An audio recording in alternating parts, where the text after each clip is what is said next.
Pernahkah kita bertanya, bagaimana awal mula manusia diciptakan? Siapakah manusia pertama di dunia ini? Dan bagaimana kisah kehidupan pertamanya? Al-Quran menceritakan sebuah kisah yang sangat agung tentang seorang manusia yang diciptakan langsung oleh Allah. Ia bukan hanya manusia pertama, tetapi juga seorang nabi. Dialah Nabi Adam alaihissalam. Kisahnya bukan sekadar sejarah, tetapi juga pelajaran besar bagi seluruh umat manusia hingga akhir zaman.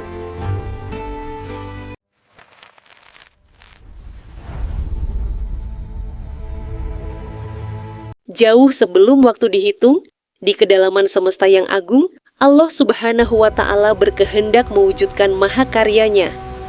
Sebuah kisah yang menjadi awal dari seluruh drama kemanusiaan. Di singgasana keagungannya, sebuah keputusan besar ditetapkan. Allah berfirman, "Sesungguhnya aku hendak menjadikan seorang khalifah di muka bumi." Kemudian para malaikat, makhluk yang selalu taat, bertanya dengan penuh adab, apakah engkau akan menjadikan di sana makhluk yang akan membuat kerusakan dan menumpahkan darah? Namun Allah Maha mengetahui.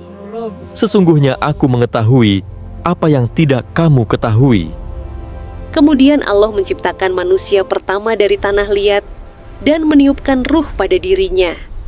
Dia adalah Nabi Adam alaihissalam, yang kelak akan menjadi khalifah di muka bumi.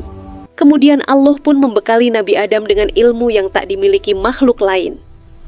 Dia mengajarkan nama-nama segala sesuatu yang ada di surga, menjadikannya makhluk yang paling mulia dalam kecerdasan. Dan dia mengajarkan kepada Adam nama-nama segala sesuatu. Al-Quran Surat Al-Baqarah ayat 31. Nabi Adam menyebutkan nama-nama makhluk dengan suara tenang dan penuh wibawa. Kemudian Allah memperlihatkan kepada para malaikat seraya berfirman, "Sebutkan kepadaku nama semua benda ini, jika kamu yang benar." Para malaikat menjawab, Maha suci Engkau. Tidak ada yang kami ketahui selain apa yang telah Engkau ajarkan kepada kami. Sungguh Engkaulah yang Maha mengetahui dan Maha bijaksana. Allah berfirman, "Wahai Adam, beritahukanlah kepada mereka nama-nama itu." Kemudian Nabi Adam menyebutkan nama-nama benda yang ada di surga. Setelah Nabi Adam menyebutkan nama-namanya, dia berfirman, "Bukankah telah aku katakan kepadamu bahwa aku mengetahui apa yang kamu nyatakan dan apa yang kamu sembunyikan?" Allah memerintahkan semua makhluk untuk bersujud kepada Nabi Adam alaihissalam. Perintah sujud pun turun. Semua bersimpuh dalam ketaatan, kecuali iblis. Kesombongan menutup hatinya, merasa api lebih mulia daripada tanah. Allah pun menegur iblis, "Wahai iblis, mengapa kamu tidak mau bersujud kepada Adam?" Iblis pun menjawab, Pantang bagiku untuk bersujud kepada Adam. Aku lebih baik darinya.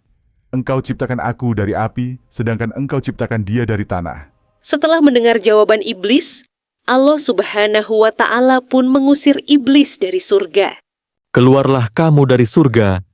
Sesungguhnya kamu makhluk yang terkutuk dan sombong."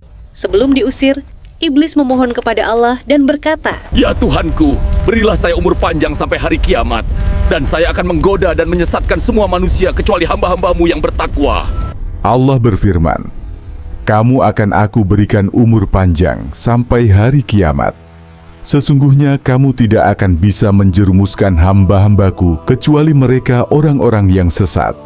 Setelah diusir dari surga, iblis pun marah dan berjanji akan membalaskan dendamnya dengan menyesatkan anak cucu Nabi Adam kelak. Setelah berjalan menelusuri taman surga, Nabi Adam pun merasa kesepian.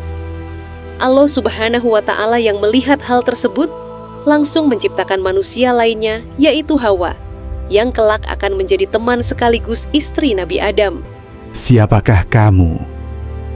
Nabi Adam bertanya kepada perempuan tersebut, "Aku adalah Hawa yang diciptakan Allah untuk menemanimu di surga.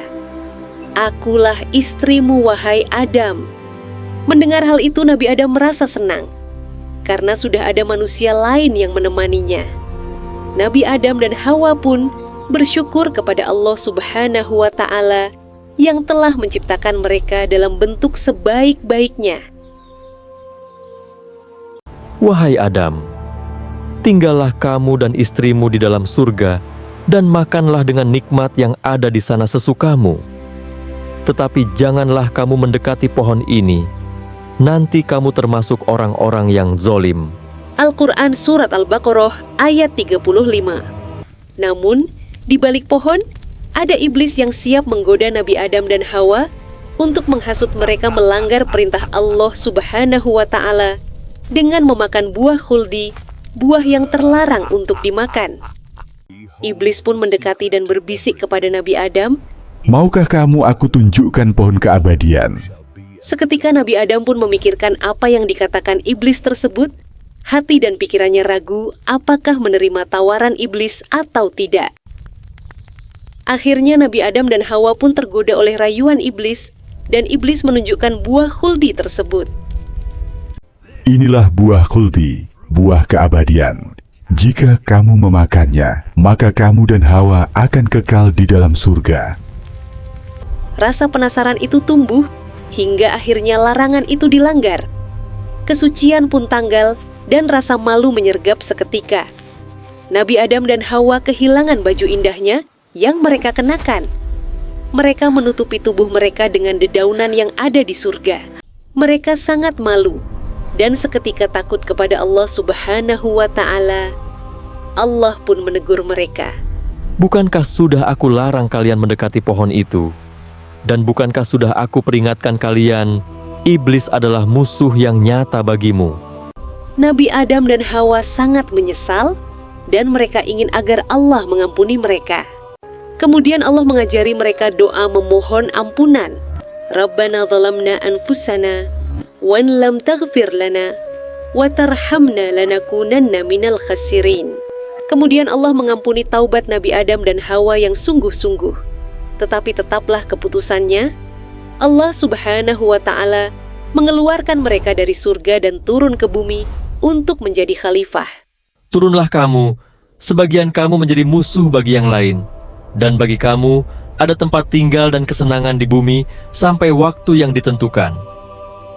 Ketika Nabi Adam dan Hawa diturunkan ke bumi, mereka ditempatkan terpisah. Nabi Adam diturunkan di wilayah India, di puncak Bukit Sripada, dan Hawa diturunkan di wilayah Irak.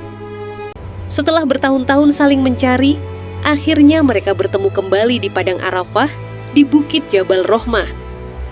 Maka turunlah Nabi Adam dan Hawa ke bumi, meninggalkan segala kesenangan dan keindahan surga.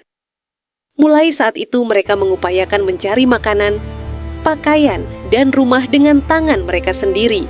Mereka berdua bekerja keras dengan tenaga dan pikiran untuk membangun kehidupan di bumi dan tekun beribadah kepada Allah Subhanahu wa Ta'ala. Nabi Adam dan Hawa dikaruniai 20 pasang anak kembar, masing-masing laki-laki dan perempuan. Sejak saat itu, manusia terus berkembang di bumi dengan mengemban tugas sebagai khalifah atau pengatur alam raya.